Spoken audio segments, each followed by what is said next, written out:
Augusta Ada Byron, mais conhecida como Ada Lovelace, nasceu em 1815 e faleceu em 1852. Ela foi matemática e escritora inglesa, considerada a primeira programadora de computadores do mundo. Com sua mente brilhante e contribuições inovadoras, Ada Lovelace abriu caminho para o mundo da programação e da inteligência artificial.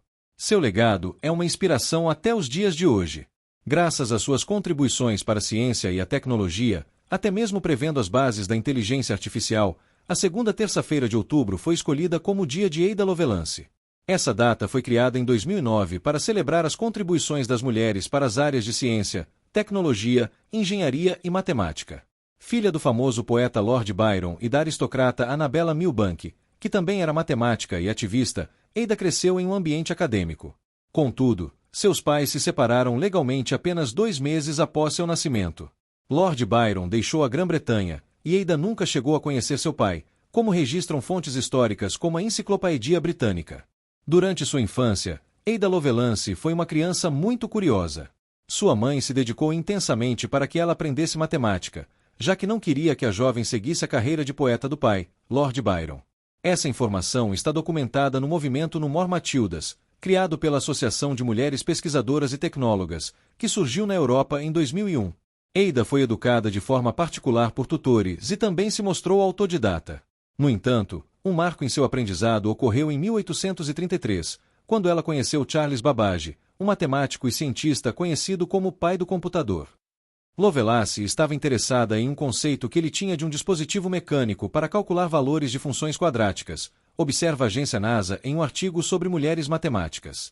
A máquina de Babbage usava apenas adição e subtração, mas podia realizar cálculos complexos e imprimir os resultados em forma de tabela, o que foi suficiente para despertar o interesse da jovem britânica pela matemática, lembra um artigo publicado pelo National Institute of Standards and Technology, NIST, uma agência do Departamento de Comércio dos Estados Unidos.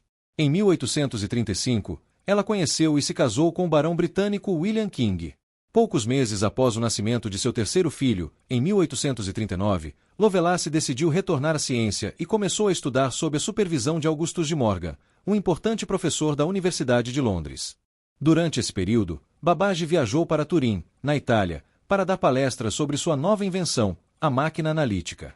Embora nunca tenha publicado nada sobre seu desenvolvimento, o engenheiro matemático italiano Luigi Menabrea compilou e publicou em 1842 o Sketch of the Analytical Machine, esboço sobre a máquina analítica, em tradução livre, com base nas anotações que havia feito durante as palestras do inventor. Quando Ada Lovelace viu o trabalho, originalmente publicado em francês, decidiu traduzi-lo para o inglês e apresentá-lo na Inglaterra, meta que alcançou em meados de 1843. De acordo com o artigo da revista National Geographic Hispana intitulado Ada Lovelace, a filha visionária de Lord Byron, a matemática inglesa acrescentou algumas anotações próprias ao texto de Menabrea, em que contribuiu com suas teorias sobre o funcionamento da máquina de Babbage. Essas impressões acabaram sendo mais famosas do que a própria tradução do artigo, pois continham conceitos que hoje poderiam ser considerados visionários.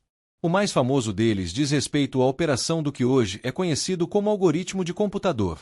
A estudiosa tinha apenas 27 anos de idade quando desenvolveu seu primeiro algoritmo.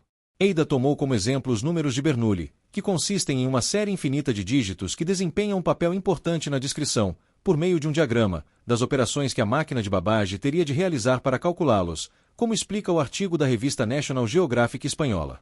Babbage também estava interessado em algumas das ideias dela para outro dispositivo em que usaria cartões perfurados para ler instruções e dados para resolver problemas matemáticos. Ada Lovelace achava que essas máquinas, os computadores do futuro, poderiam ir além da simples computação ou processamento de números, conforme diz o artigo da NASA.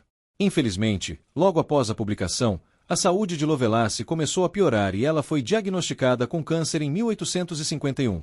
Ela morreu um ano depois, aos 36 anos.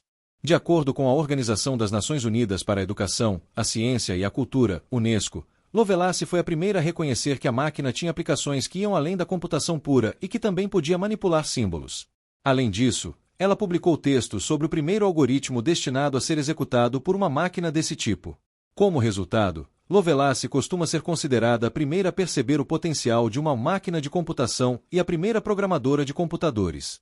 As anotações da matemática inglesa são consideradas a primeira e mais completa descrição dos computadores, de acordo com o artigo do NIST, National Institute of Standards and Technology do Departamento de Comércio dos Estados Unidos. Por meio de suas habilidades críticas e criativas, Lovelace lançou as bases para escrever o primeiro programa de computador. Em um de seus estudos de tradução, ela previu que, embora os computadores tivessem um potencial infinito, eles não poderiam ser realmente inteligentes. Ele argumentou que um programa só poderia ser projetado para fazer o que os seres humanos sabem fazer. Em outras palavras, ele acreditava que a inteligência artificial não poderia criar nada original sem aprender com a contribuição humana, diz Justina Zolak, autora do artigo do NIST. Além disso, a linguagem de programação conhecida como Ada recebeu, justamente, o nome da matemática inglesa, sendo uma homenagem, como explica a britânica. Se gostou desse vídeo, deixe seu like, se inscreva no canal e ative o sininho para não perder nenhum conteúdo sobre histórias fascinantes como essa. Nos vemos no próximo vídeo. Até lá!